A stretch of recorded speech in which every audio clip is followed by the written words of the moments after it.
Estimados participantes, muy buenas noches. Bienvenidos al curso gratuito de Recursos Humanos en el sector público. Darles la cordial bienvenida a todos y a cada uno de ustedes a este curso gratuito. Estamos ubicados en la provincia de Andahuaylas, en el departamento de Apurímac, exactamente al sur de nuestro querido Perú. Quisiéramos saber desde dónde llevan el curso, desde dónde se conectan, desde dónde se comunican, a ver si nos dejan unos mensajitos por el chat del Meet, los vamos a estar leyéndolos. Somos una institución con más de 7 años de experiencia, orientada a ofrecer educación virtual gratuita de alta calidad a nivel nacional e internacional. El equipo del tecnológico está conformado por la plana administrativa, por los docentes académicos y asimismo por los asistentes académicos de cada curso. Decirles que para el mes de octubre vamos a aperturar más cursos gratuitos en el área de gestión administrativa, idiomas, ofimática, educación, en el área de salud. Ahí ustedes pueden ver en pantallita todos los cursos que vamos a aperturar el mes de octubre. Son cursos 100% gratuitos, no pagan matrícula, no pagan mensualidad. Para mayor información, comunicarse al 979-483728. Si desean conocer más sobre nuestros cursos gratuitos, estamos en las redes sociales. Estamos en Facebook, en YouTube, en TikTok y en Instagram, estimado participante. Nos pueden encontrar como el Tecnológico de Perú, ¿sí? Recomendarles siempre que nos puedan seguir para que puedan seguir enterándose sobre los posteriores cursos que vamos a habilitar.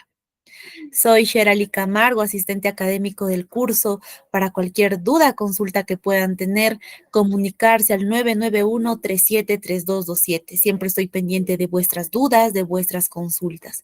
Recordemos que nuestra docente del curso es la licenciada María José Ramos Machado, especialista en el curso de Recursos Humanos en el sector público. Nuestra frecuencia son los días lunes y miércoles de 8 a 9:30 de la noche. La duración del curso es de 2 semanas y hemos dado inicio este 16 de septiembre del 2024. Nuestro temario está conformado por 4 sesiones académicas. El día de hoy estaríamos abarcando ya nuestra última sesión académica, gestión de planillas, cálculo de beneficios sociales y liquidación de personal. Recomendarles siempre que tomen una fotito, una captura para que puedan tener conocimiento sobre las sesiones académicas que hemos ido abarcando cada clase. Nuestra metodología de trabajo, clases 100% en vivo, clases virtuales, usamos la plataforma de Google Meet. Nuestros docentes cuentan con materiales didácticos para facilitar vuestro conocimiento. Tenemos una comunidad de WhatsApp en donde siempre estoy mandando vuestras clases grabadas, materiales y recursos adicionales también. Y el día de hoy estaríamos ya dando nuestro examen final del curso. Recomendarles, por favor, que al finalizar la clase de hoy no se vayan de salita porque les voy a hablar sobre su examen final. El certificado va a salir con mención en recursos humanos en el sector público a nombre de la institución El Tecnológico. La certificación saldrá con 90 horas con una calificación final mayor o igual a la nota 14. Para las personitas que van a tramitar su certificado de regalo, les vamos a habilitar un campus virtual donde van a poder encontrar clases grabadas, materiales y recursos adicionales también referente al curso de recursos humanos en el sector público. El certificado sale con un código único de registro y el código QR para verificar que es 100% original. Sí, tiene un costo muy simbólico de 40 soles. El trámite es totalmente opcional, pero recomendarte siempre que realices tu trámite correspondiente, ya que esto acredita tu conocimiento. Decirles también que estamos respaldados por la Cámara de Comercio del Perú. Tenemos convenios firmados con distintas instituciones, ahí ustedes pueden ver en pantallita. Posteriormente vamos a seguir firmando más convenios con otras instituciones, seguramente ya van a tener conocimiento sobre ello. Ahora sí, vamos a culminar nuestra presentación con una oración para el alma. El día de hoy, el libro de Proverbios 9, 1 al 3 nos dice: la sabiduría edificó su casa, labró sus 7 columnas, mató sus víctimas, mezcló su vino y puso su mesa. Envió sus criadas sobre lo más alto de la ciudad, clamó. Ven a Dios para recibir su sabiduría. Su amor por nosotros es tan grande que entregó a su Hijo, Cristo, para darnos vida, riquezas y honra. Sus caminos son un deleite llenos de paz. Vengan y disfruten de la sabiduría de Dios. Amén. Amén con todas las personitas que están en sala el día de hoy. Una vez más, muy buenas noches, estimados participantes. Bienvenidos al curso gratuito de recursos humanos en el sector público. Vamos a darle la cordial bienvenida a nuestra docente del curso. Estimada docente, muy buenas noches y estamos muy listos de poder iniciar nuestra última sesión académica del día de hoy. Buenas noches, señorita Cherali, muchas gracias por la presentación. Buenas noches, estimados estudiantes. Bienvenidos a la sesión número 4 del curso de recursos humanos en el sector público.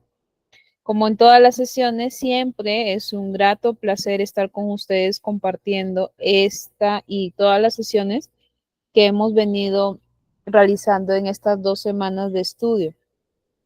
Me gustaría que me confirmen por el chat si ya se ve mi pantalla y si escuchan para que podamos ya empezar la clase.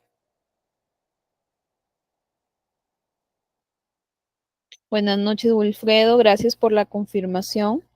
Desde Puno se conecta. Saludos a Puno, que está conectado desde la primera clase. Como ya lo habíamos estado viendo en estas 3 sesiones anteriores, estábamos la clase pasada revisando los regímenes laborales del sector público. Conocimos las características de los regímenes más esenciales porque realmente hay una multiplicidad de regímenes y estuvimos haciendo énfasis en cada uno de ellos. Es más, culminamos haciendo lo que es un cuestionario, ¿no? Para que ustedes puedan ir repasando lo de las clases. Hoy nos toca ver la sesión de planilla de remuneraciones, beneficios sociales y liquidación de personal. Para eso tenemos que empezar por la parte teórica, ¿no? Del curso. Empezaremos hablando de lo que es planilla, ¿no? Porque normalmente hemos escuchado el término, muchos cuando escuchan el término planilla lo relacionan con las boletas de pago, lo relacionan con un tema de formalidad, ¿no? Si estoy en planilla, soy un trabajador formal. Pero en sí, ¿qué es una planilla? ¿No? Y mucho más en el sector público, ¿qué es lo que constituye una planilla? Constituye un documento que puede ser físico o virtual, aunque actualmente existe la planilla digital, donde va a especificar los detalles y aspectos vinculados con el sueldo de la persona. O sea, ahí nosotros vamos a poder ver el tema de la remuneración con la cual hemos sido contratados, porque por contrato nosotros nos indican lo que va a ser nuestro sueldo, ¿no? Entonces, eso donde lo vemos reflejado en la planilla. ¿Qué más vemos en la planilla? Vemos el sueldo bruto. ¿Por qué? Porque hay dos tipos de remuneraciones que se van a generar en la planilla, el sueldo bruto y el sueldo neto. El sueldo bruto, que va a ser el que todavía no está sujeto a descuentos, el que prácticamente nosotros firmamos en contrato. Y el sueldo neto, que ya va a ser el resultado de todos los descuentos que se aplican por ley y que al final va a ser el monto que nosotros vamos a recibir, ¿no? Porque nosotros, por ejemplo, nos pueden haber dicho que vamos a ganar 1.800 soles, pero cuando ya se genera la planilla, al final en nuestra cuenta corriente solo figura 1.600, ¿no? Entonces, ¿cuál es la diferencia de los descuentos establecidos por ley que se dan? Para que al final, después de esa resta, salga el sueldo neto. En la planilla también vemos las bonificaciones, ¿no? Estuvimos hablando que, por ejemplo, el régimen del decreto ley 276 tiene 3 tipos de bonificación: bonificación personal, familiar y tiene la bonificación diferencial, ¿no? Entonces, además de eso, se da otro tipo de bonificaciones, quizás por tema de incremento de productividad, por llegar a la meta. Todo eso, ¿dónde lo vamos a ver? En la planilla. Vemos también las deducciones, ¿no? Que es, por ejemplo, el aporte que realiza el trabajador al sistema nacional o al sistema privado de pensiones. Entonces, todo eso conforma la planilla. Ahora, ¿qué es la planilla electrónica? ¿No? ¿Qué es lo que actualmente estamos viendo? Es una herramienta desarrollada por la SUNAT, ¿no? Porque ellos son, se puede decir, los dueños de este sistema, ¿no? Y aquí la planilla te permite ver toda la información, no solamente del sueldo del trabajador, de sus bonificaciones, sino podemos ver en general todo lo relacionado al tema de los empleadores, ¿no? Los dueños de empresa, cómo está constituido, cuál es su RUC, qué tipo de negocio tiene. Vemos la información de los trabajadores, desde cuando iniciaron su contrato, bajo qué régimen están, qué tipo de posición tienen, qué tipo de contrato. Vemos también el tema de los pensionistas, que son los trabajadores nombrados. Vemos a los prestadores de servicios, que son los trabajadores CAS. También en algunas entidades del Estado, como por ejemplo el Poder Judicial, las municipalidades tienen personal de información. Algunos sí les remuneran. Entonces, cuando son remunerados, están también en planilla. También registramos el personal de terceros y los derechohabientes, que son nuestros herederos legales, ¿no? En el caso de los trabajadores que son casados, pues ahí los derechohabientes serían su esposa y sus hijos, ¿no? Ahora, la planilla electrónica está formada por dos componentes. El T-registro es el primer componente de la planilla electrónica, ¿ya? Aquí en esta parte vamos a registrar la información laboral de los trabajadores, ¿no? Vamos a ver el tema de la seguridad social, información de contrato y otros datos que es necesario considerarlos dentro del T-registro. Este es el modelo del T-registro que aparece en pantalla cuando ingresamos a la planilla electrónica. El área de recursos humanos se encarga de llenar este T-registro de cada uno de los trabajadores que se va contratando. Aquí que vemos el periodo laboral, el tipo de trabajador y el régimen laboral. Son tres casillas. Dentro del periodo laboral se va a constituir la fecha de inicio, que es la fecha de firma de contrato, y la fecha fin, que va a ser la fecha de desvinculación del colaborador. Al costado está el motivo de la baja, ¿no? Que depende de la situación. Puede ser renuncia, despido, fallecimiento, sea cual sea el motivo, se tiene que indicar ahí el motivo de la baja del registro para que ya no siga apareciendo en el sistema. Luego tenemos en la segunda casilla el tipo de trabajador, que es el cargo que ocupa, la posición. Volvemos a repetir la fecha de inicio, tiene que concordar con el periodo laboral, y la fecha fin también tiene que concordar con la fecha fin del periodo laboral. En la tercera casilla tenemos régimen laboral, categoría ocupacional, la ocupación, tipo de contrato, la forma de pago, la entidad y el monto de la remuneración, ¿no? Aquí es donde lo que les comentaba. Si estás bajo el decreto ley 728, 1057, 276, 357 o cualquier otro régimen laboral, lo tenemos que colocar acá. Es muy importante hacerlo correctamente llenado porque ya sabemos que todos los trabajadores no tienen los mismos beneficios. Entonces va a depender mucho de cómo se registra la información en el sistema para que se pueda generar todos los beneficios que tiene un trabajador de acuerdo a su régimen laboral. La categoría ocupacional, que es la misma que tipo de trabajador, porque ya hace referencia al cargo o posición. Ocupación tiene un código. Este código se establece internamente por el área de recursos humanos, que le da un código en específico al trabajador y ese código es el que se coloca ahí.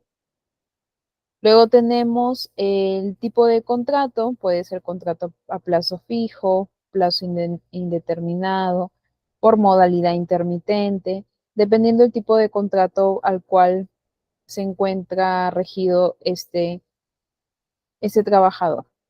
Luego tenemos la forma de pago y periodicidad, el cual normalmente es por depósito, porque cuando estás en planilla es bien difícil ver a veces que te paguen por cheque o en efectivo, ¿no? Tiene que ser un depósito a una cuenta. Puede ser pago quincenal o mensual. Ahí hay que indicar cuál va a ser la periodicidad.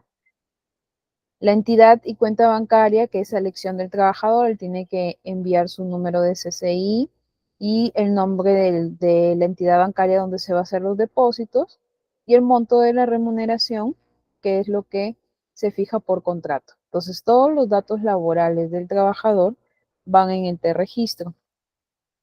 Ahora, dijimos que la planilla electrónica tiene dos componentes. Ya vimos el primero, que es el T-registro, y el segundo componente se llama PLAME, que significa planilla mensual de pagos. Y aquí ya vamos a ver todo lo relacionado al tema de la remuneración, ¿no? Vemos los descuentos, qué días laboró, qué días no laboró, las horas ordinarias del trabajador, ¿no? También vamos a registrar a los prestadores de servicios, que son los trabajadores CAS, porque aún pagándoles por recibos por honorarios tienen que estar registrados en la planilla electrónica. Ahora, hay una pregunta que me gustaría que ustedes respondan. Las órdenes de servicio, consultorías y servicios de terceros que realizan las entidades públicas deben ser consignadas en el T-registro. ¿Qué dicen ustedes? ¿Sí o no?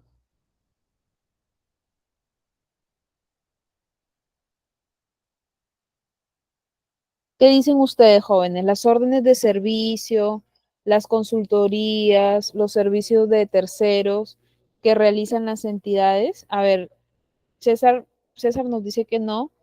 ¿Qué es lo que dicen los demás? Diana dice que sí. Wilfredo dice que sí. Vamos a ver quién tiene o no la respuesta correcta. En este caso, la respuesta correcta es no. ¿Por qué? Porque los únicos perceptores, por así decirlos, que se van a declarar en este registro van a ser los trabajadores CAS, más los trabajadores de planilla. Pero si es una consultoría, no les podemos considerar ahí en la planilla porque esa consultoría ya viene de una empresa particular donde tiene el registro de sus trabajadores en su propio registro. Y si nosotros lo volvemos a registrar, aquí estaríamos haciendo un doble registro.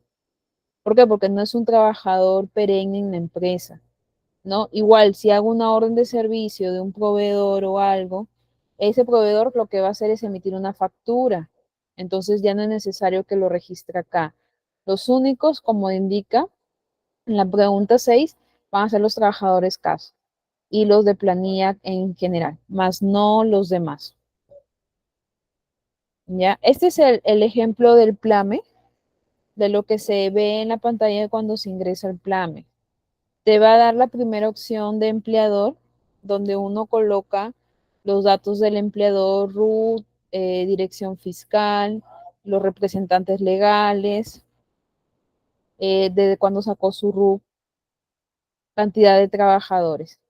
Y en las declaraciones juradas, ahí es donde ya va a ir la información del trabajador, tipo de documento, apellidos y nombres, los días laborados, cuáles son los ingresos y descuentos, el aporte que realiza el trabajador a la FP o a la ONP, el aporte que realiza el empleador a Exsalud, y esto es lo que se va a poder ver porque esa es la declaración que hace la empresa una vez al mes. Normalmente eso se trabaja en un Excel o en un sistema que tenga macros, ¿no?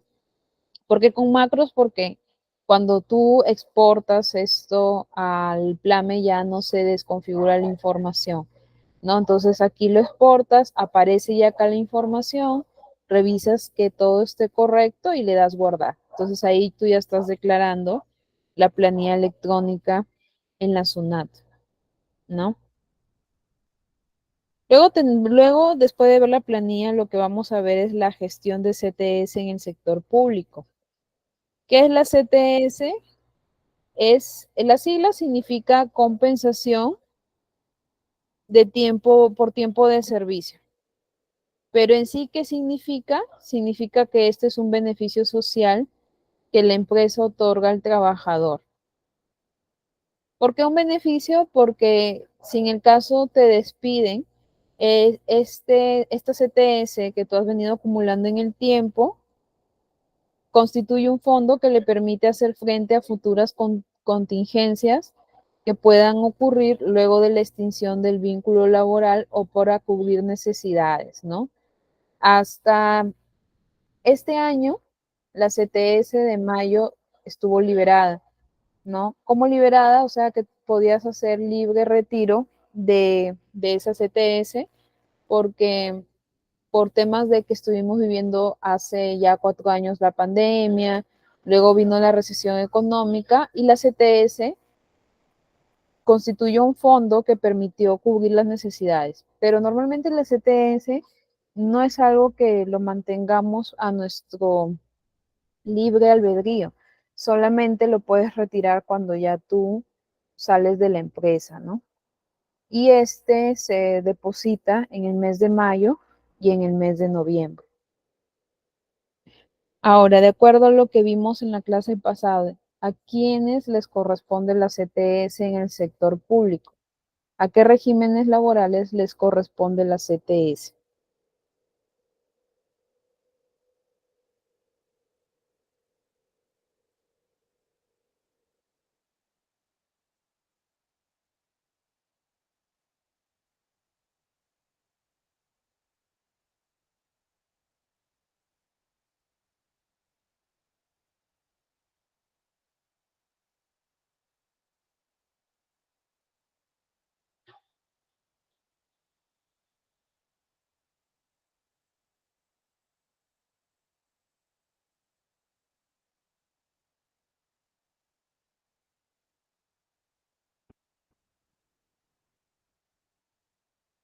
A ver, entonces, tenemos que a los únicos que les corresponde la CTS en el sector público son tres regímenes: los que están bajo el decreto ley 276, 728 y los del decreto ley 357. Ellos son los únicos perceptores de la CTS, incluyendo los funcionarios de los gobiernos regionales que estén bajo este régimen laboral. Ahora tenemos las vacaciones. Las vacaciones constituye un derecho, ¿no?, que tiene todo trabajador de descansar un año completo y el cual debe ser remunerado, ¿no? El cual también debe constar en la planilla. Cuando tú ya cumples un año en la empresa, tienes derecho a poder solicitar el tema de tus vacaciones, siempre y cuando te encuentres en planilla. Ahora, ¿a quién corresponde este beneficio en el sector público? Corresponde a todos los funcionarios, porque como es un derecho, aquí no es que se discrimine por regímenes laborales, sino que todos los servidores públicos de carrera, contratados, funcionarios tienen derecho al goce vacacional remunerado. Ahora, la gratificación. ¿Qué es la gratificación? Es un beneficio laboral regulado por la ley 27735, equivale a un sueldo adicional, siempre y cuando tú hayas trabajado desde un semestre completo, que corresponde a 6 meses, de enero a junio, te corresponde un sueldo completo en el mes de julio. Si trabajas de agosto a diciembre, te corresponde también lo que es un sueldo completo en diciembre, pero este es un beneficio regulado para las entidades privadas. Lo que está regulado para las entidades públicas es el aguinaldo, ¿no?, el cual lo tienen los funcionarios, los servidores públicos, y corresponde a 300 soles, el cual también se da en el mes de julio y en el mes de diciembre. Por eso dicen que es parecido a la gratificación. La diferencia es que en el monto varía, pues, ¿no? Mientras que aquí te dan un sueldo completo, en la gratificación, si cumples un semestre total, en el aguinaldo solo son 300 soles. Ahora, la gestión de horas extras. Se entiende por horas extras al trabajo en sobretiempo, ¿no? Si tú, por ejemplo, tu horario laboral es de 9 a 6 de la tarde, tú trabajas ahí 9 horas con una hora de refrigerio, pero Sin embargo, la empresa, digamos, un día te dice que te quedes hasta las 8 de la noche, hasta las 9. Entonces a eso ya le llamamos horas extras o hora en sobretiempo. Y ahí es donde ya habría que generarse una remuneración. Ahora, ¿a quién le corresponde este pago, por así decirlo, de las horas extras en el sector público?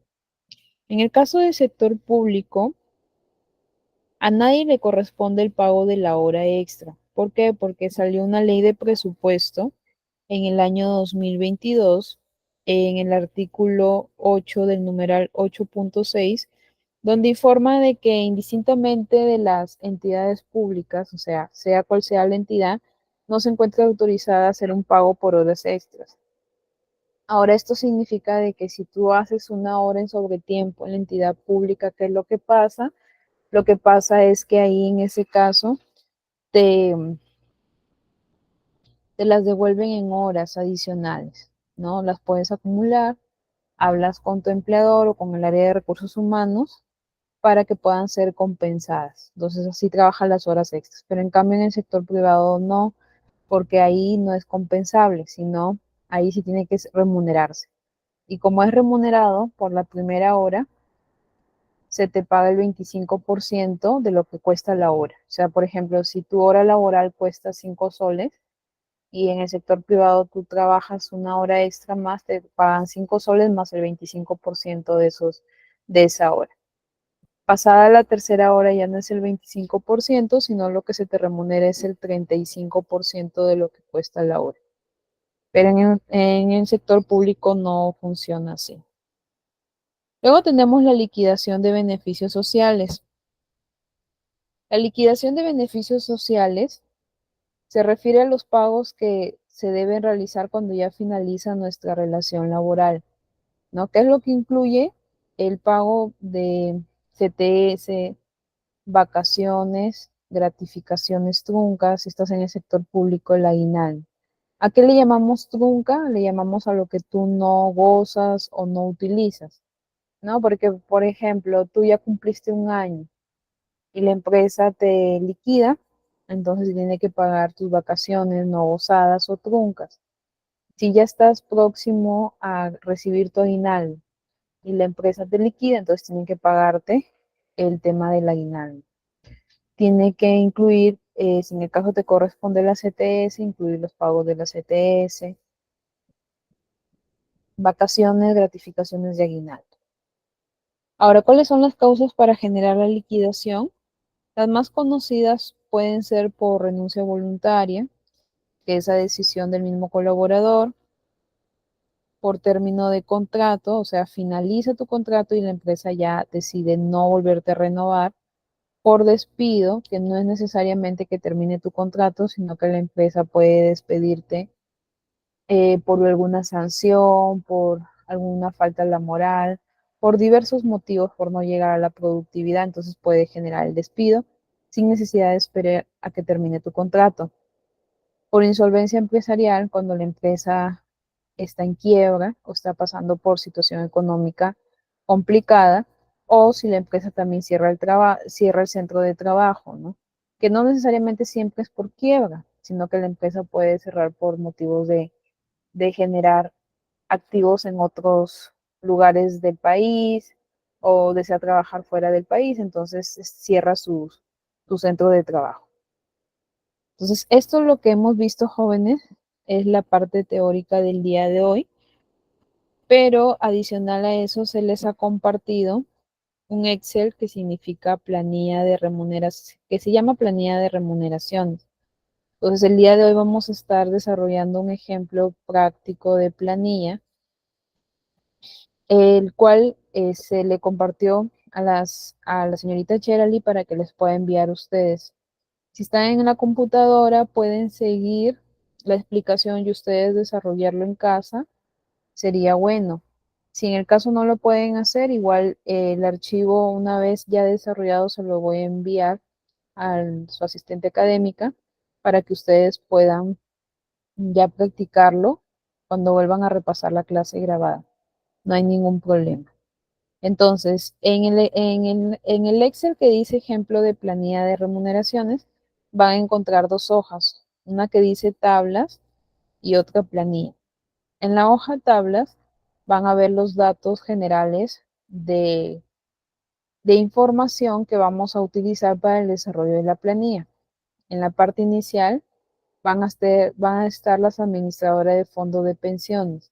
¿Por qué? Porque un trabajador del Estado puede decidir tener sus fondos de pensiones en la ONP, que es el Sistema Nacional, o en una AFP, que es una administradora privada de pensiones.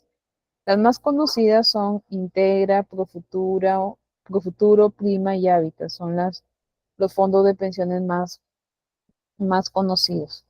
Ese fondo de pensiones en el mes genera lo que es un descuento al trabajador de su sueldo bruto del 13%. O sea, por ejemplo, si tú ganas 1.500, se te hace un descuento de aproximado del 13% por el tema de tu fondo de pensiones, que te sirve para tu pensión de jubilación, en el caso de viudez, en el caso de fallecimiento también funciona el tema del fondo de pensiones. Pero ese fondo de pensiones está distribuido de forma diferente. El 10% de lo que tú aportas va directamente a tu fondo. Lo demás es dividido de acuerdo a la comisión que tú escojas. Por ejemplo, si tú escoges estar en una comisión de flujo, entonces aquí están los porcentajes que las administradoras de fondo de pensiones cobran. Y si es por una comisión mixta, estos también son los montos que cobra la administradora de fondo de pensiones. En este caso, Iván, la señorita Cherali les debe haber compartido, si no ya se va a encargar de compartirles a su chat grupal el, el ejercicio. ¿Qué diferencia hay entre una comisión de flujo y mixta? Es por el tema de el uso de tus fondos de pensiones. ¿Por qué? Porque las administradoras de fondos de pensiones privadas lo que hacen es generar rentabilidad a sus pensionistas. Por eso es que utilizan parte del dinero que se deposita al fondo de pensiones para poder generar rentabilidad en la bolsa de valores. Entonces, si tú escoges estar bajo una comisión de flujo, ese porcentaje es lo que tú ganarías, ¿no? En el caso de que cuando se genere rentabilidad salga, salga positivo. ¿Por qué? Porque este dinero se utiliza para comprar activos y si en la bolsa de valores esos activos generan rentabilidad, tú también ganas. En la comisión mixta es lo mismo, pero la diferencia es que el monto que tú que van a utilizar para poder generar rentabilidad es menor, ¿no?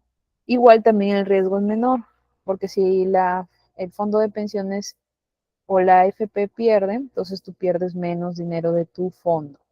En la comisión de flujo puedes ganar más, pero también puedes perder más, ¿no? Entonces, así funciona una comisión y otra.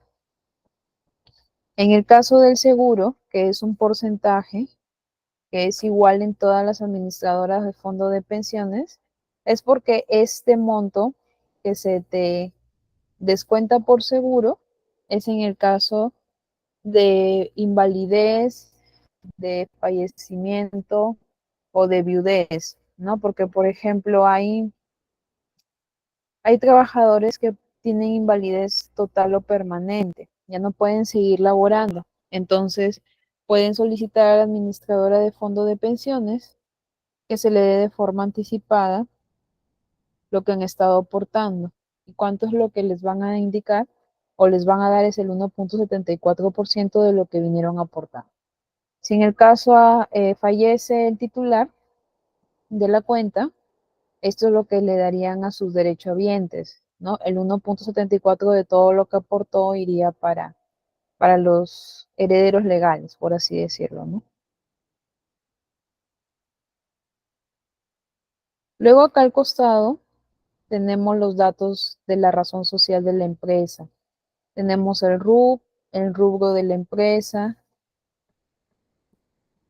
tenemos la dirección.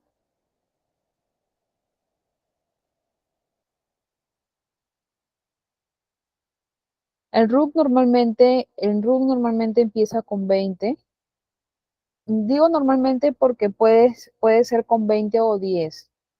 20 empieza cuando ya es una empresa de personería jurídica, ¿no? La sociedad anónima cerrada, la de responsabilidad limitada. Estamos hablando de empresas grandes que tienen más de 20 trabajadores, entonces tiene que tener un RUC que empiece con 20. Si hablamos de una MIPE o pequeña empresa, el RUA empieza con 10, ¿no? Eso es la diferencia para que ustedes lo tengan como conocimiento adicional. Ahora aquí me faltó colocar el nombre de la institución. Este indica que el rubro es educación. Estamos hablando de una institución educativa nacional 1505 Guadalupe. Así se llama la institución educativa que se encuentra en Ancash. Esta es la dirección fiscal registrada en la SUNAT, ¿no? Esos son los datos de la empresa. Luego lo que tenemos que tener adicional a esta información son los trabajadores, ¿no? Para saber cuánto es lo que perciben, cuánto es lo que va, cuántos y cuáles son, ¿no? Normalmente una planilla es más de 50 trabajadores, sobre todo, por ejemplo, en un colegio, pues no hay uno ni dos profesores, sino son varios docentes. Pero a manera de ejemplo vamos a hacerlo con estos trabajadores que se ha colocado.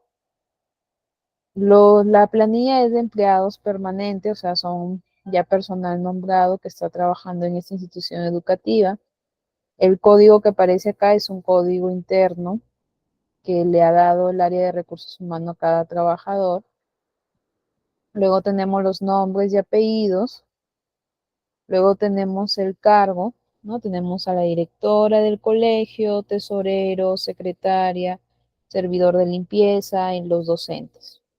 Los DNIs, que tenemos que tenerlo de manera referencial, la fecha de nacimiento de cada trabajador. El CUS es el código único del sistema privado de pensiones. Esto significa que los trabajadores que tienen sus fondos en la AFP tienen un código CUS que diferencia uno de otro. Los que no tienen código CUS es porque tienen su dinero o su fondo en la ONP. ¿Por qué? Porque en la ONP no asignan códigos, sino todo se diferencia por el DNI. Luego tenemos la dirección que colocan los trabajadores cuando llenan la declaración jurada de domicilio. Tenemos el tipo de AFP que están, ¿no? Porque pueden estar, por ejemplo, en Profuturo, en Hábitat, en Prima, pero hay que saber bajo qué comisión está. Puede estar por comisión de flujo, comisión mixta, y eso va a depender para el tema de los descuentos. En la ONP, que es de forma general, la fecha de ingreso, ¿no? Que se lee de izquierda a derecha, ¿no? Por ejemplo, el que dice 1 de noviembre de 1, 11, 15 significa 15 de noviembre del 2001, ¿no? Luego tenemos el sueldo base del trabajador, que es lo que se ha firmado por contrato. Ahora, dentro de las entidades públicas hay otros conceptos remunerativos que se pueden dar al trabajador dependiendo de qué tipo de pacto colectivo haya podido tener, bajo qué decreto ingresó a laborar, ¿no? Por ejemplo, a veces hay una remuneración reunificada, que ya lo vimos en los conceptos de haberes básicos, que es el monto adicional que se te paga aparte de la remuneración básica, son conceptos remunerativos, que pueden ser bonificaciones. Tenemos la remuneración por pacto colectivo. Cuando salen los sindicatos, a veces se llega a un acuerdo, un aumento de sueldo por un tema de algún decreto que se firmó, entonces aquí hay que hacer la diferencia, ¿no? Se le paga, digamos, 100 soles al trabajador, pero es una remuneración por pacto colectivo. También puede haber remuneraciones por alguna resolución o derogación en específico, ¿no?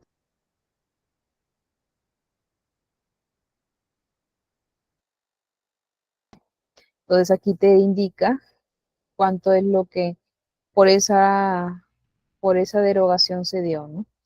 Los otros ingresos son los que ya se establezcan como ingresos adicionales en general. Pueden ser por caja interna de la empresa o de la entidad, ¿no? Para comprar cosas que se necesiten. Por ejemplo, en los colegios a veces se utiliza una caja interna para tener gastos que se puedan dar y que no están constituidos en el presupuesto establecido. Gastos quizás por movilidad que se le pueda generar a algún trabajador, por viáticos. No, esto ya lo conversa con el área de recursos humanos. Luego, después de ya ver todos los conceptos remunerativos que va a tener el trabajador, se hace una sumatoria para saber cuál va a ser el total de ingresos que el trabajador va a percibir, ¿no? Porque al final, en base a ese total de ingresos es que se van a hacer los cálculos para las deducciones o los aportes que pueda tener tanto el empleador como el trabajador. Tenemos los números de cuenta de ahorro, que lo brinda el trabajador para que el área de recursos humanos pueda hacer los depósitos. Entonces, estos datos son los conceptos que vamos a utilizar para la planilla. En la segunda hoja hay un cuadro parecido como el primero, con la diferencia que aquí ya tenemos el tema de los trabajadores. Hemos colocado el tipo de trabajador, el código, los nombres y apellidos, el código CUS, el cargo, el tipo de AFP y el sueldo, que aquí ya se está generando la suma de su haber básico más los otros conceptos remunerativos. La sumatoria da el tema del sueldo. Pero para saber cuánto es lo que va a recibir este trabajador, necesitamos hacer los cálculos de los descuentos que se le hace al trabajador. Para eso he colocado en la parte de arriba la tablita de las administradoras de fondos de pensiones. ¿Por qué? Porque en base a esa tablita es que se va haciendo el tema de el cálculo de los descuentos. Entonces, para eso tenemos que saber en qué AFP está el trabajador y bajo qué comisión se encuentran sus fondos, ¿no? Entonces, vamos a ir leyendo cada uno para ir haciendo el desarrollo de los descuentos de ley. El primer trabajador, en este caso es la directora, tiene sus fondos en la AFP Integra con comisión mixta. Entonces, ¿qué vamos a calcularle aquí? Vamos a calcularle el fondo, que corresponde al 10%. Vamos a calcularle el seguro, que corresponde al 1.74%. Vamos a calcularle la comisión. Cuando ya hemos calculado los tres, ahí recién vamos a saber en total cuánto es lo que va a tener que aportar el trabajador a la AFP. Entonces, la directora está en AFP Integra. Por fondo, sea Integra, Profuturo, Prima Hábitat, es 10%. ¿10% de qué? De tu sueldo total, que es en este caso, es 1.950. Entonces, acá en la celda de fondo colocamos igual y multiplicamos el sueldo del trabajador por 10 y tenemos que colocar el signo de porcentaje para que calcule el monto de fondo, que en este caso es 395. Luego calculamos el seguro. En seguro sabemos que indistintamente también de qué AFP esté, es 1.74%. Todo va a ser en base al sueldo. O sea, si yo calculo el seguro es en base al sueldo, si calculo la comisión va a ser en base al sueldo, si calculo el fondo es en base al sueldo. Entonces, como voy a calcular el seguro, coloco igual y multiplicamos el sueldo que está en la celda H9 por 1.74 y coloco el porcentaje. Entonces, ahí ya tengo yo el valor del seguro. En lo que dice comisión, ahí sí va a variar, porque tengo que ver si el trabajador en qué FP está y bajo qué comisión. Entonces, en la columna G están los tipos de AFP. Para el caso de la directora, sus fondos están en la FP Integra con comisión mixta. Entonces, busco Integra, que es el primero, y me voy a la celda de comisión mixta, que dice 0.79%. Entonces, ese es el monto que utilizo para calcular. Coloco igual, multiplico el sueldo por la comisión mixta, que es 0.79, y le coloco el porcentaje. Y ahí yo ya obtengo el valor de la comisión. Ahora, para saber cuánto es en total que se le va a descontar por AFP, tengo que sumar los tres valores, el fondo, el seguro y la comisión. Entonces coloco igual y sumo fondo más seguro y más la comisión. Y ahí me sale el total AFP. Y así se tiene que ir desarrollando cada uno de estos ejemplos. Por ejemplo, el segundo, el tesorero está en Profuturo con comisión de flujo. Entonces volvemos a calcularle. Primero el fondo, y ya sabemos que es el 10% del sueldo. Entonces colocamos igual, multiplicamos el sueldo por 10 y ponemos el porcentaje. Luego tenemos el seguro, que sabemos que para todos es 1.74%.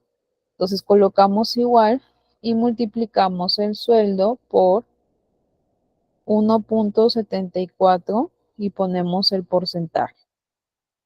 Y la comisión es lo que siempre varía, ¿no? Entonces, este trabajador está en Profuturo, que es el segunda FP, con comisión de flujo. Vemos la tablita y la comisión de flujo que cobra Profuturo es 1.69%.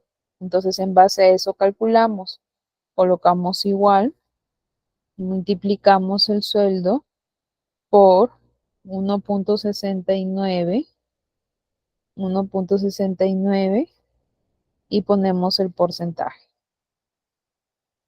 Cuando ya calculamos todo, sumamos, ¿no? Colocamos igual y sumamos el valor de fondo, sumamos el valor de seguro y sumamos el valor de la comisión. Y ahí tenemos el total AFP. Para el tercer trabajador ya no está en una AFP, sino está en una ONP. Entonces, cuando los trabajadores están en la ONP, ya de directo calculamos el 13% de su sueldo. Ya no tenemos que desglosarlo como en el fondo de pensiones que hacíamos fondo, seguro, comisión y luego sumábamos para saber el total. No, en el caso de la ONP directamente calculamos el 13%. Entonces, en la columna que dice ONP, ahí colocamos el valor de los que tienen en la ONP sus fondos. Colocamos igual, multiplicamos el sueldo por 13 y ponemos el porcentaje. Y ahí nos sale el valor de la ONP. Para el siguiente trabajador está en la FP prima, comisión mixta. Entonces ahí sí tenemos que calcular los valores, cada valor. Entonces, de fondo, multiplicamos el sueldo por 10, ponemos el porcentaje.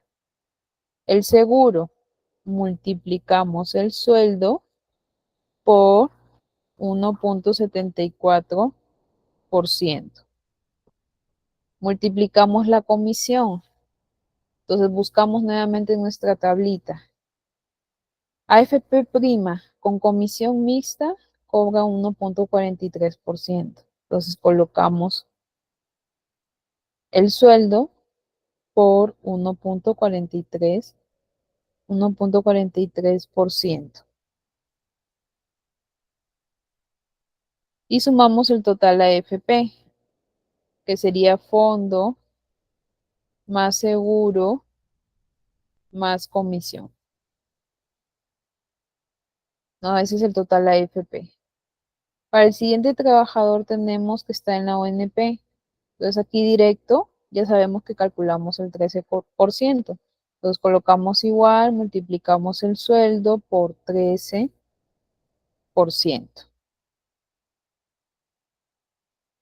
El siguiente trabajador está en hábitat, comisión flujo. Entonces calculamos primero el fondo, ya sabemos que es el 10% del sueldo. Calculamos el seguro, que ya sabemos que es el 1.74% del sueldo. Calculamos la comisión, que ahí es donde ya tenemos que mirar el cuadrito de arriba. Hábitat con comisión de flujo es 1.47. ¿No? Entonces colocamos igual, multiplicamos el sueldo por 1.47%. Y sumamos el total a AFP, ¿no? Sumamos el fondo, sumamos el seguro y sumamos la comisión. Siguiente trabajador está en la ONP, entonces directo calculamos el 13% de su sueldo. El siguiente trabajador está en Integra, entonces ahí calculamos el fondo. Calculamos el seguro, 1.74%. Calculamos la comisión, vemos el cuadro, Integra, comisión, flujo, es 1.55%. Entonces, en base a eso calculamos.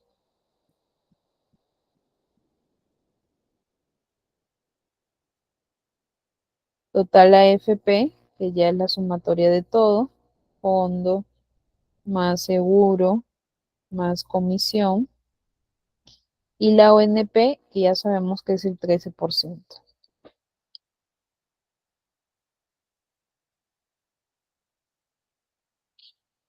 ¿Ya?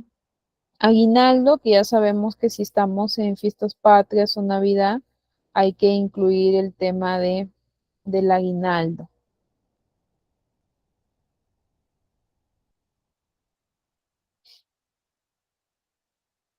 Si hubiera un trabajador con renta de quinta categoría, que son los trabajadores que su, su remuneración supera las 7 UITs en el año pasado, entonces se genera la renta de quinta categoría. Si es un trabajador que percibe por recibos por honorarios y gana más de 1.500 soles, un trabajador CAS, se le genera la cuarta categoría. La canasta familiar es dependiendo si se le entrega un vale, un cheque al trabajador de canasta. La retención judicial, que normalmente es por tema de denuncias de alimento, ¿no? Entonces, si, por ejemplo, los trabajadores tuvieran lo que es una retención judicial, tenemos que descontarle eso también de su sueldo. Para manera de ejemplo, vamos a hacerlo de 3 casos. El tesorero. Imagínense que el tesorero tenga una retención judicial por pensión de alimentos del 20%. Ese 20% de cuál se genera del sueldo. Entonces ahí donde dice retención judicial colocan igual y multiplican el sueldo por 20%, que es lo que ha determinado el Poder Judicial. ¿Cuánto es lo que le van a descontar? 320 soles. Luego tenemos, por ejemplo, un docente. Ya tenemos un docente que va a tener lo que es una retención judicial del 30%. Entonces hacemos lo mismo, colocamos el sueldo y le multiplicamos el 30 para saber cuánto es lo que se le va a descontar de su remuneración. Y tenemos otro docente, el último, que se le descuenta el 25%, ¿no? La retención judicial le salió por el 25%, entonces igual, ponemos el sueldo por 25%.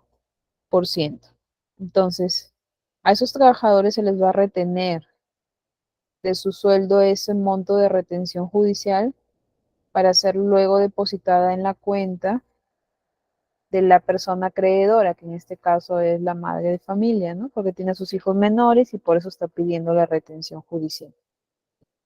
Una vez que hemos calculado ya los descuentos, tenemos que sumar el total de descuentos que se le hace al trabajador. Hay trabajadores que pueden tener solo descuentos por AFP, pero algunos pueden tener descuentos por adelanto de sueldo, por retención judicial o por movilidad o por cualquier otro tipo de descuento que se puede dar en el mes. En el caso, por ejemplo, de la directora, solo ha tenido descuentos por AFP, entonces el monto del total de descuentos va a ser el mismo. Colocamos igual y colocamos el total AFP. El siguiente trabajador, en este caso es el tesorero, tiene descuentos por AFP y retención judicial.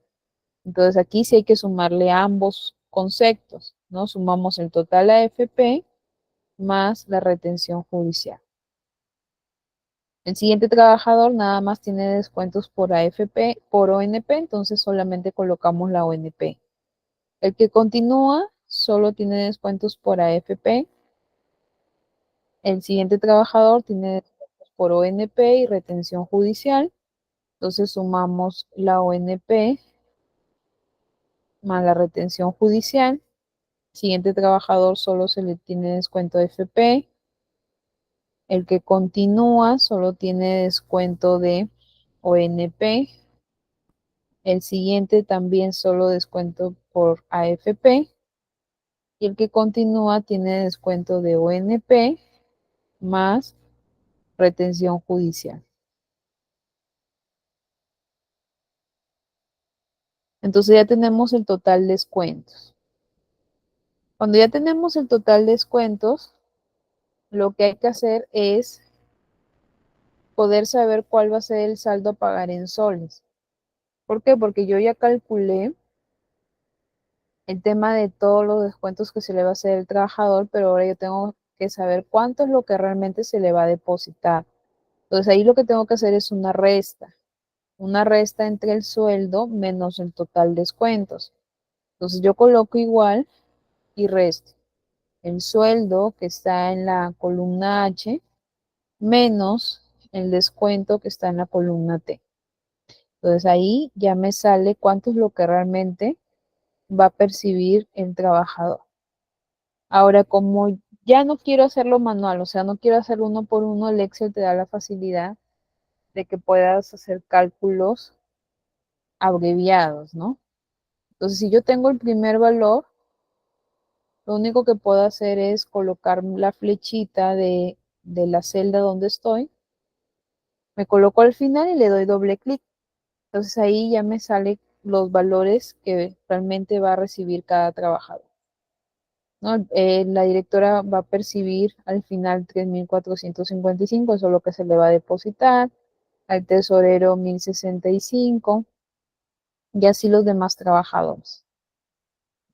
Luego viene el aporte del empleador. El aporte del empleador es lo que, como su mismo nombre lo dice, lo que paga la empresa para que tú puedas tener un servicio de salud, que es el Exsalud, ¿no? Y ese aporte que paga el empleador es del 9%. Como quien lo va a aportar es el empleador, no tienen por qué descontarle al trabajador de su sueldo. Dentro del aporte que realiza el trabajador, el empleador, hay dos conceptos. el de Exsalud, que es el que normalmente conocemos, que es el 9% de tu sueldo, eso es lo que aporta el empleador, y también existe el seguro contra todo riesgo, que es el 1.23%. Entonces, si tú trabajas en una mina, en una siderúrgica, en una empresa donde el trabajador tiene alto riesgo de poder sufrir algún accidente, la empresa está en la obligación de pagar el 9% de salud más el 1.23% para que tengas eh, una atención adicional en el caso que tú tengas accidentes. Pero normalmente las empresas, porque casi pues son pocas las que a veces se pueden ver, eh, en el caso de este colegio solamente lo que se aportaría es el 9% porque el trabajo no es de un riesgo alto, ¿no? Los colegios no están considerados dentro de empresas de riesgo alto. Entonces, para el cálculo del Exsalud, si bien es cierto, como ya les mencioné, esto lo paga el empleador, pero en base a qué se calcula? Se calcula en base a tu sueldo, antes de los descuentos de ley, o sea, de la columna H. Lo que está aquí y que todavía no se descontaba antes de saber de cuánto ibas a percibir, en base a eso se hace el cálculo del 9%. Entonces, por ejemplo, acá en Exsalud colocamos igual y multiplicamos el sueldo que está en la columna H por el 9 y le colocamos el porcentaje, ¿no? Entonces ya ahí estamos calculando. Para el primer trabajador, ¿cuánto se va a aportar mensualmente Exsalud? 355. Y para ya no tener que hacerlo manualmente, solamente desplegamos la flechita al final de la celda, le damos doble clic y en automático te sale ya el cálculo del Exsalud para cada trabajador. Para todos, como se puede observar, no se va a aportar igual porque no todos perciben lo mismo. Entonces, mientras más percibas, mayor va a ser el tema de lo que se va a aportar a Exsalud. Pero los beneficios médicos van a ser los mismos, ¿no? Porque todos van a tener la misma atención en hospitales. No que la diferencia es que para temas, por ejemplo, que a veces uno no los ve o no los siente mucho cuando se trata de operaciones, cuando se trata de cirugías o algo, a veces el que se te haya aportado más a salud te permite poder tener un fondo adicional para ese tipo de situaciones. Como no hay seguro contra todo riesgo, le colocamos cero a todo, ¿no? Cero, porque a ninguno se le va a activar el seguro contra todo riesgo. Y para saber cuánto va a ser el total de aportes que va a realizar el trabajador, que va a realizar que diga el empleador Exsalud, entonces ya nada más hacemos la sumatoria, ¿no? ¿Qué sumamos? Sumamos Exsalud más seguro contra todo riesgo. Pero como todo riesgo es cero, entonces va a dar el mismo valor de Exsalud, ¿no? Si sumamos los dos, da el total aporte lo mismo que el Exsalud. Entonces ahí ya tenemos cuánto es lo que va a aportar el empleador, cuánto es lo que va a percibir en soles el trabajador, cómo se calculan los descuentos.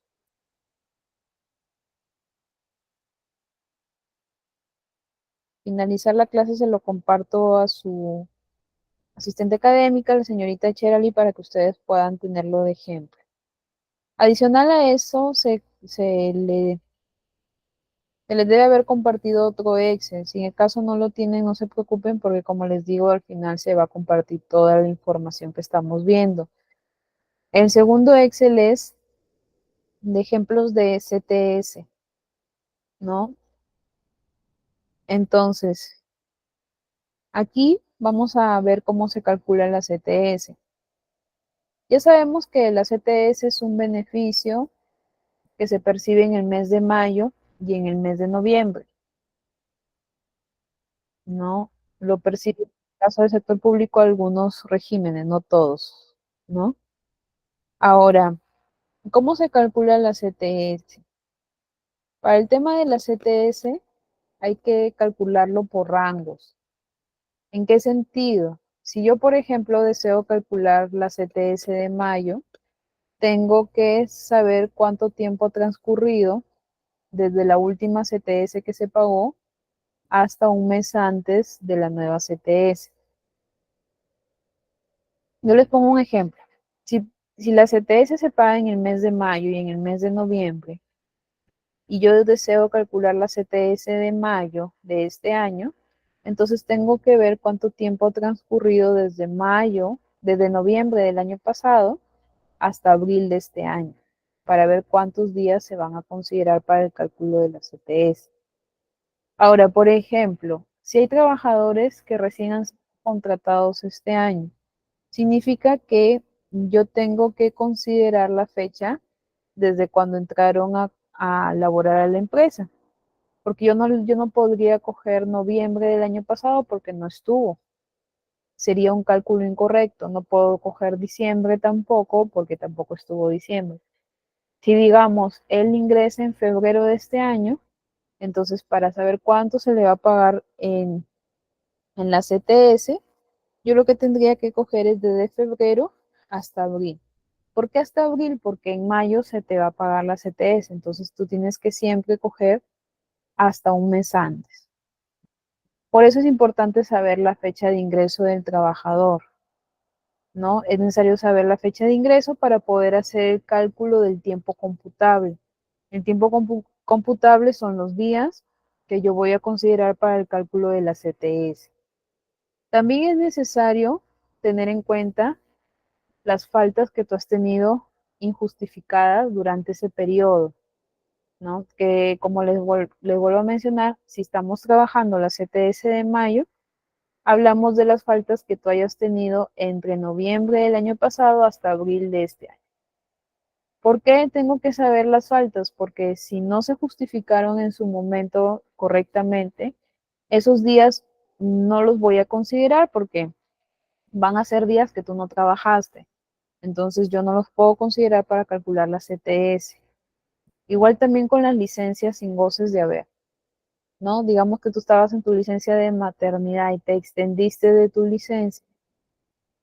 Entonces la empresa, ¿no? La empresa lo que te va a hacer es considerarte una licencia sin goce de haber, o sea, que no se te va a pagar por ese día. Y también hay que descontarlo para el cálculo de la CTS, ¿no? Ahora, el tema de la asignación familiar. En el caso de que, por ejemplo, sea un trabajador que esté en el decreto ley 728, va a tener la asignación familiar, ¿no? Va a tener el tema de la asignación. ¿Y cuánto es la asignación familiar? El 10% de la remuneración mínima vital, ¿no? Que ya sabemos que actualmente es de 1025 y entonces el 10% sería 102.5. Luego tenemos el tema del aguinaldo, que hay que saber cuánto es lo que el trabajador percibe en el último aguinaldo que se le pagó, ¿no? Porque si yo, por ejemplo, estoy trabajando en la CTS de mayo, el último aguinaldo fue en diciembre. Entonces yo calculo en base a ese último aguinaldo que fue en diciembre. Entonces vamos a ir desarrollando el primer ejercicio en base a lo que se ha explicado. Este trabajador ingresó el 11 de agosto del año pasado. Significa que sí se le pagó CTS en noviembre. ¿Por qué? Porque si estuvo en agosto, significa que en septiembre estaba, en octubre también, y en noviembre sí se le depositó. Entonces, si se le depositó en noviembre, voy a ver cuántos días ha transcurrido de noviembre del año pasado hasta abril de este año. Entonces, si nosotros lo vemos en el calendario, cuántos días pasó, son 181 días. Es lo que tenemos aquí ya indicado, 181 días. Pero esos 181 días yo no voy a considerarlo completamente porque tiene 2 días de faltas injustificadas y tiene un día de licencia sin goces de haber. Entonces en total yo le voy a descontar 3 días. Ya no van a ser 181 días para el cálculo, sino van a ser 178 días, ¿no? Porque le estoy descontando los 3 días que no justificó el tema de su licencia ni sus faltas. Para yo poder calcular la CTS necesito tener un cuadro denominado remuneración computable. En ese cuadro que dice remuneración computable, yo voy a calcular cuánto es la remuneración básica que percibe el trabajador antes de los descuentos de ley, o sea, lo que figura en su contrato. Por ejemplo, ese trabajador tiene una remuneración básica de 1.900 soles. Esto es lo que coloco en el cuadrito. Luego tenemos el tema de la asignación familiar, que para este caso, si tiene asignación familiar, que es 102.5, tenemos que calcular aquí la sexta parte del aguinaldo, ¿no? Entonces, si es 300 soles su aguinaldo, la sexta parte sería solo 50 soles, porque dividimos 300 entre 6 y nos sale 50 soles. Y tenemos que saber cuánto es el total de la remuneración computable. Para eso sumamos la remuneración más la asignación más la sexta parte del aguinaldo. Entonces acá en el total colocamos igual y sumamos los valores que ya tenemos en la tabla. Cuando ya hemos calculado la remuneración computable, ahí recién vamos a usar una fórmula, que es la que está acá de color morado, ¿no? Es una fórmula ya establecida para el cálculo de la CTS, que dice total remuneración computable sobre 360, todo multiplicado por los días a considerar. Entonces, colocamos en la celda de color amarillo, colocamos igual, abrimos paréntesis y seguimos la fórmula. ¿Cuánto es el total de la remuneración computable? Son 2.052.50, que está acá arriba, donde está la remuneración computable. Lo dividimos entre 360, cerramos paréntesis y lo multiplicamos por la cantidad de días, que es el tiempo computable. Pero como ya había mencionado, acá el tiempo computable son 181 días, menos los 3 días que le vamos a descontar de falta y de licencia, suman solamente 178 días. Entonces lo multiplicamos por 178, le damos Enter y ahí ya nos sale cuánto se tiene que pagar por concepto de CTS para el mes de noviembre, para el mes de mayo. Para el mes de noviembre es parecido. Lo único que cambia es el tiempo computable. ¿Por qué? Porque en el mes de noviembre yo voy a considerar cuántos días ha pasado de mayo del año, de mayo de este año, o sea, hasta octubre de este año, para saber cuánto es lo que se va a pagar en noviembre. ¿Por qué cojo mayo? Porque mayo fue el último mes que se pagó la CTS. ¿Por qué cojo octubre? Porque siempre es un mes antes del nuevo pago de la CTS. Entonces, tengo que tener en cuenta la fecha de ingreso, porque si digamos tengo un trabajador que ingresó en julio de este año, entonces yo no le voy a considerar desde mayo, sino yo le tengo que considerar desde la fecha en que ingresó. Para este ejercicio, este trabajador ingresado en mayo, pero del 2022, significa que él sí ha recibido CTS en mayo de este año. Entonces, si ha recibido CTS en mayo de este año, tengo que contar cuántos días ha pasado de mayo hasta octubre, ¿no? ¿Cuántos días hay? Que en total serían 184 días, de mayo a octubre. Igual tengo que descontarle si ha tenido faltas, si ha tenido licencias sin goce de haber. En este caso ha tenido 2 faltas y una licencia sin goce de haber. En total cuentan 3 días. Entonces 184 menos 3 días, solo vamos a considerar 181 días. Ahora, tiene una remuneración básica de 3.500 soles. no tiene asignación familiar, es cero. Tenemos que tomar en cuenta también su último aguinaldo, en este caso sería el del mes de julio.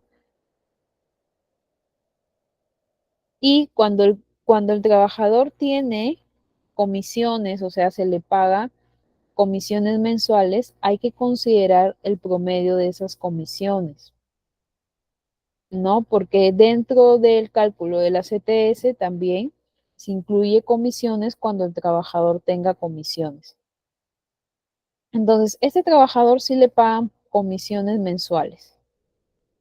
¿Qué comisiones voy a considerar? Las del periodo de mayo a octubre.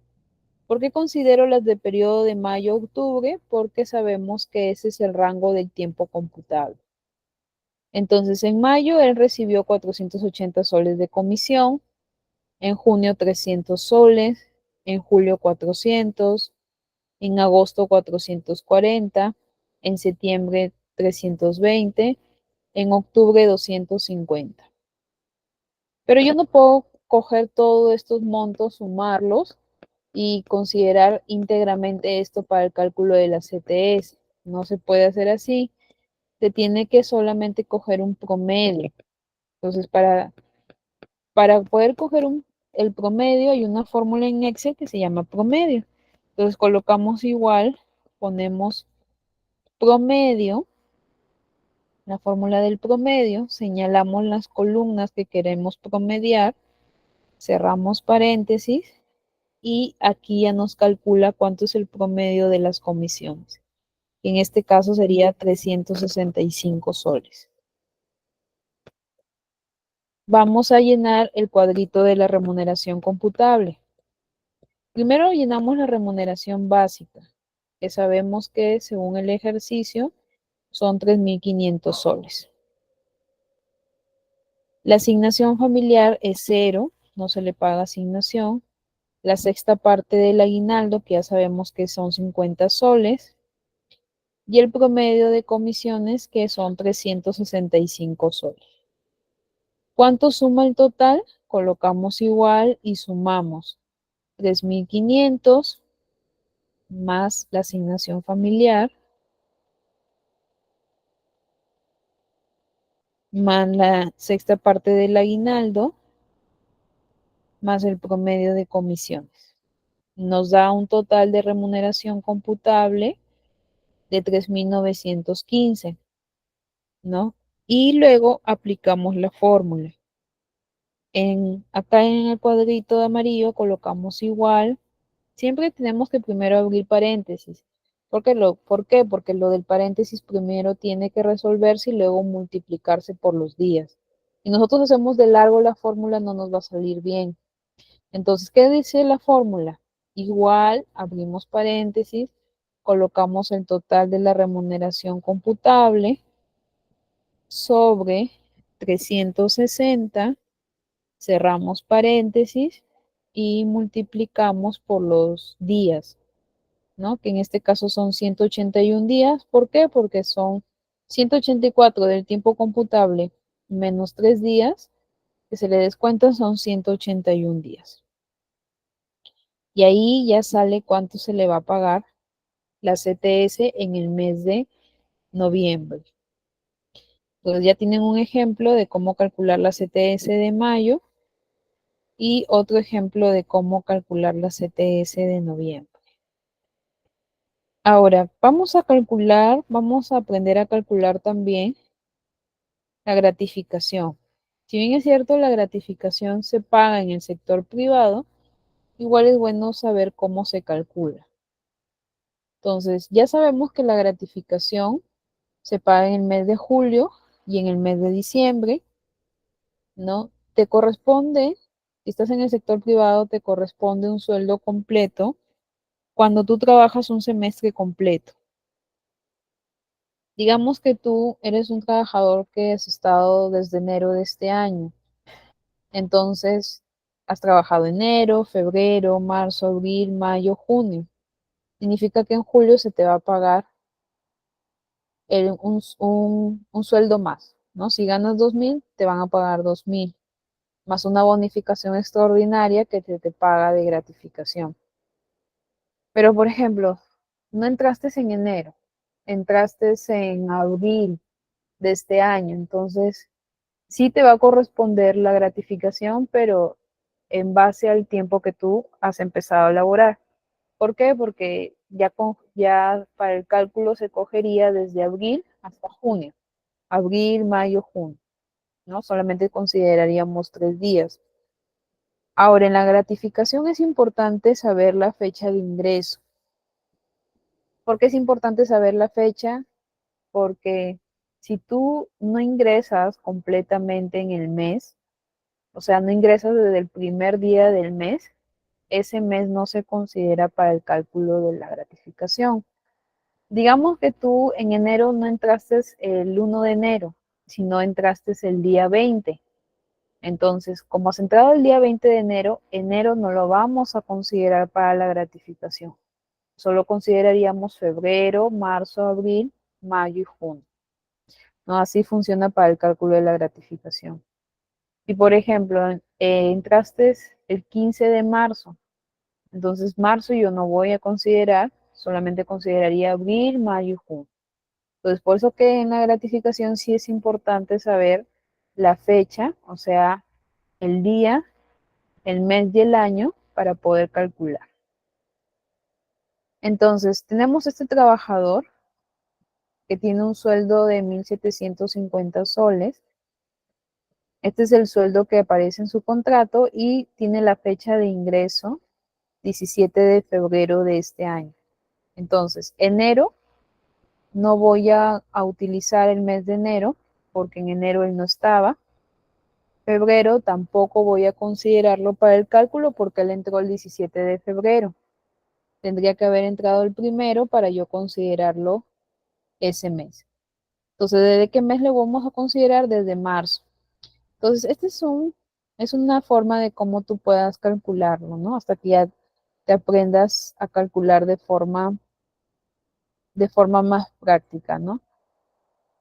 Pero aquí en el mes de marzo colocamos el sueldo, que son 1.750. En abril también colocamos el sueldo, que son 1.750. En mayo consideramos también los 1.750 y en junio también consideramos los 1.750.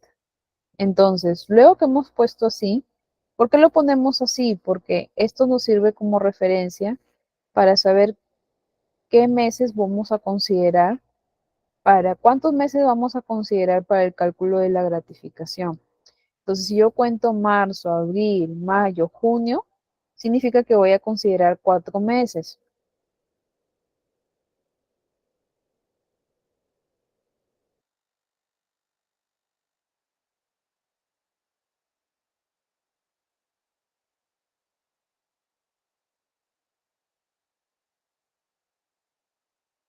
Estoy colocando de color rojo para que lo puedan ver.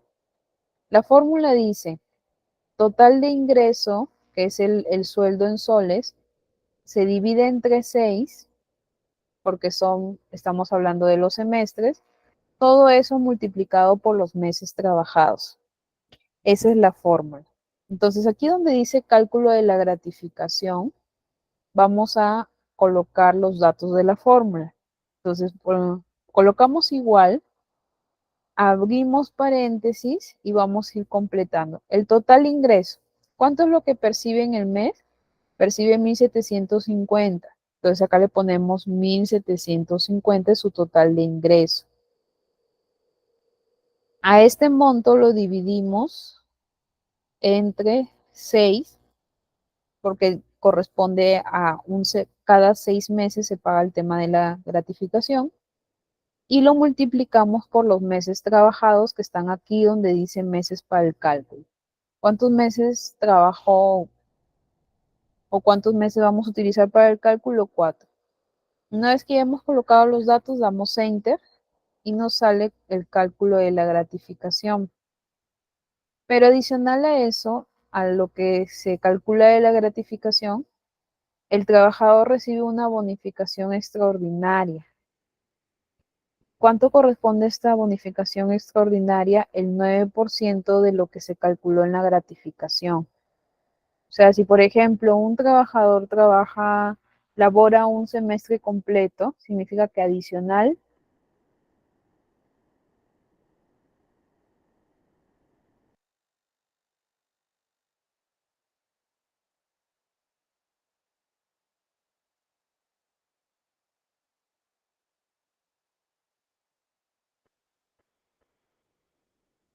por 9 y ponemos el porcentaje. Entonces ahí me sale que la bonificación son 105 soles.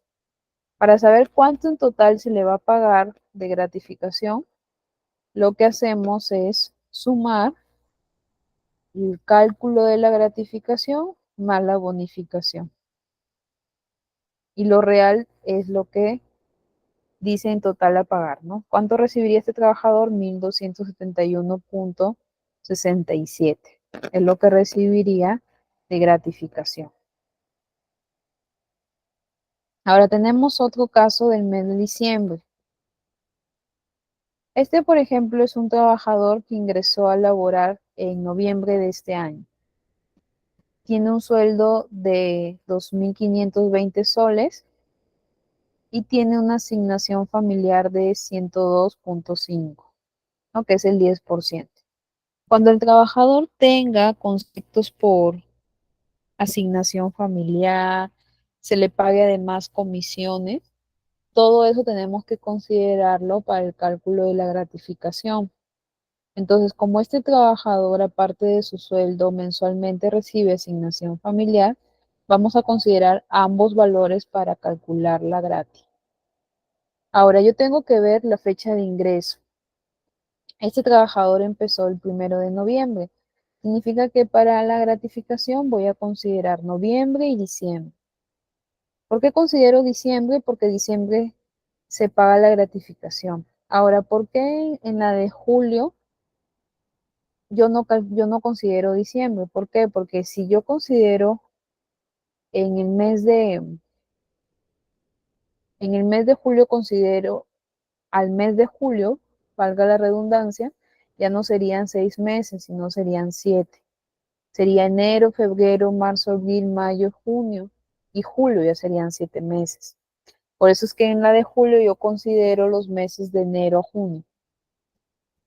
En cambio, en el del mes de julio, en el mes de diciembre yo sí considero diciembre porque tengo que coger julio, que es un mes, agosto 2 meses, septiembre 3 meses, octubre 4 meses, noviembre 5 y diciembre 6. Ahí están los 6 meses. Por eso es que ahí también considero diciembre. Si yo ya sé que el trabajador va a estar hasta el mes de diciembre trabajando, entonces no va a haber ningún problema. Como este trabajador entró el 1 de noviembre, voy a coger noviembre y voy a poner el valor de su sueldo, que es 2.520, y al costado voy a poner el valor de su asignación familiar, que es 102.50. Para el mes de diciembre lo mismo, coloco los 2.520 de su sueldo y los 102.50 de su asignación familiar.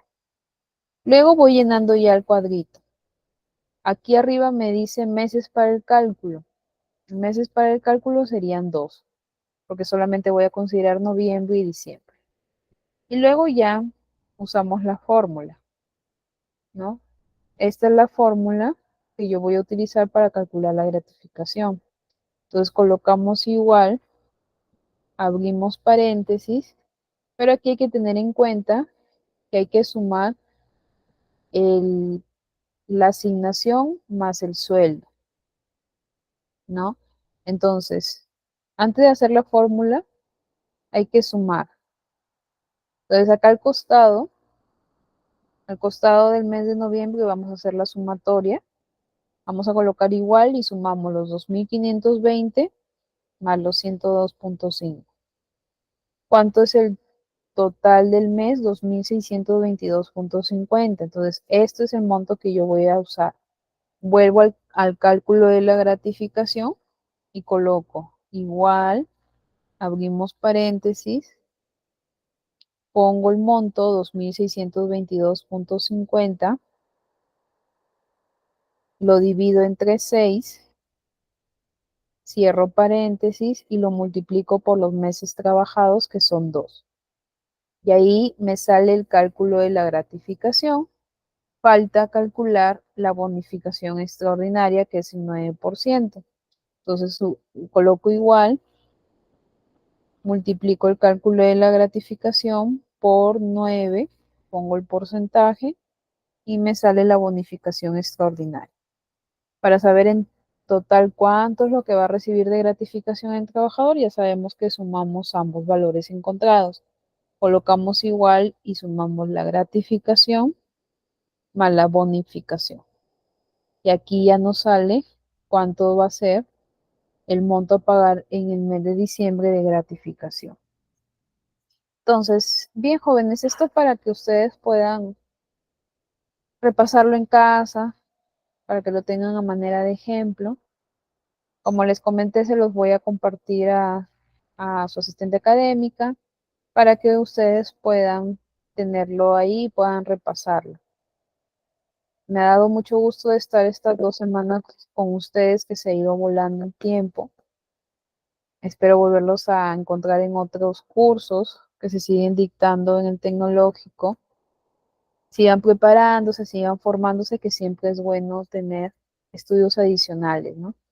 Les deseo a todos muchas bendiciones en todos sus cursos, en toda su vida, y ya nos estaremos encontrando en una nueva oportunidad. Muy buenas noches con todos. Muchas gracias, estimada docente, por la clase impartida del día de hoy, por estas 2 semanas académicas. Agradecer también a ustedes, estimados participantes, por darse el tiempo de llevar el curso.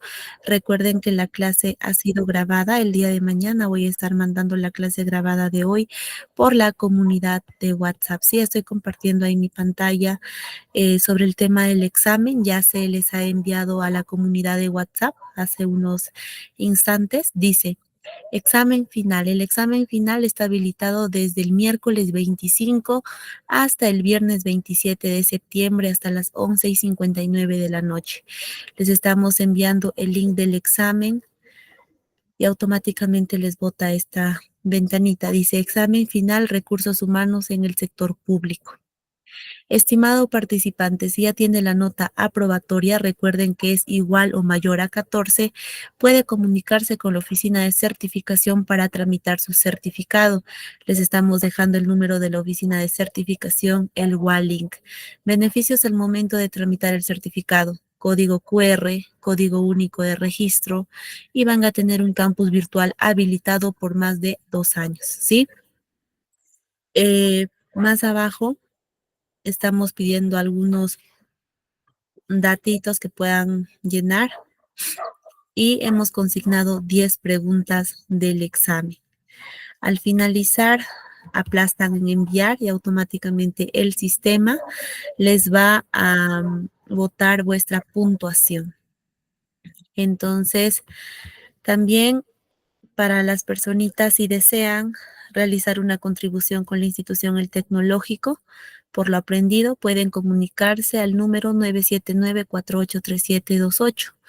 Ustedes saben que nosotros somos una institución netamente cristiana, que siempre hacemos obras sociales a personas que más lo necesitan, de escasos recursos, y cada granito de arena suma, ¿sí? Si desean realizar cualquier contribución, pueden comunicarse al 979-483728, y más abajito estoy dejando los medios de pago del certificado, ¿no? Ahí está el YAPE, tenemos BCP, BBVA, Interbank, etcétera. Entonces, para cualquier duda, consulta, me lo hacen saber también ahí al número 991-373227. Siempre estoy pendiente de vuestras dudas, de vuestras consultas. Recordemos que hay tiempo todavía para que puedan enviar el examen. Es hasta este viernes, hasta las 11:59 de la noche, pero no esperen hasta el último momento. Si lo pueden hacer, háganlo, ¿sí? Háganlo ya desde ahora. Este es un modelo del certificado. Va a ir la firma del gerente general y de la directora académica. Va a salir con mención en recursos humanos en el sector público a nombre de la institución El Tecnológico. Va a salir con 90 horas con una calificación final mayor o igual a la nota 14. Y van a tener habilitado un campus virtual. El certificado sale con un código único de registro y el código QR para verificar que es 100% original. Tiene un costo de 40 soles, un costo muy simbólico. El trámite es opcional, pero recomendarte siempre que realices tu trámite correspondiente, ya que esto acredita tu conocimiento. También decirles que estamos respaldados por la Cámara de Comercio del Perú. Ahora, hay dos modalidades de envío sobre el tema del certificado, ¿sí? En la modalidad digital y en la modalidad físico.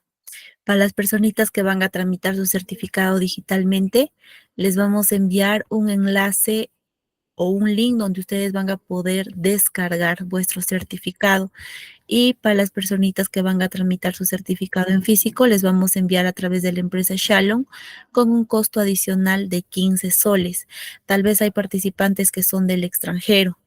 Eh, el certificado es de 15 dólares. Lo pueden pagar mediante PayPal o Western, ¿sí? Entonces, si tienen alguna preguntita, alguna duda o consulta, me lo hacen saber a través del chat del Meet, por favor.